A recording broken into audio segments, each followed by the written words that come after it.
Toshkent vaksina va zardoblar ilmiy tadqiqot institutida Amerikaning taniqli olimi professor Ignatov bilan uchrashuv bo'lib o'tdi.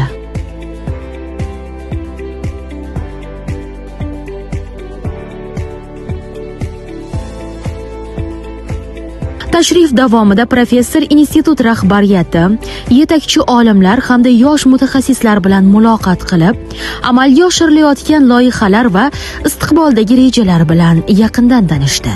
Первый такой вопрос основной.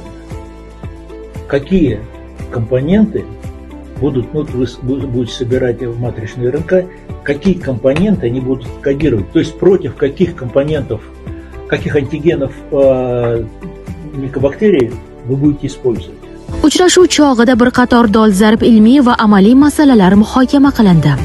Jumladan, olimlarning tuberkulozga qarshi vaksina bo'yicha olib borayotgan izlanishlari, ularning ilg'or g'oyalari, ilmiy asoslari va amaliy tatbiqi, analitik tahlil usullari, ularning amaliyotga tatbiq etish imkoniyatlari, qo'shma ilmiy maqolalar tayyorlash, tajriba almashinuvi va xalqaro grant loyihalar bilan hamkorlikda ishtirok etish masalalari.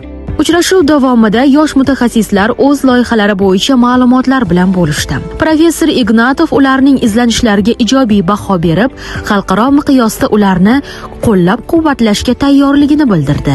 Mutaxassislar o'z ilmiy yondashuvlari, erishilgan natijalar yuzasidan fikr almashdilar. Professor Ignatov ularga amaliy tavsiyalar berib, ilmiy texnik yondashuvlar va xalqaro hamkorlik borasidagi tajribasi bilan o'rtoqlashdi.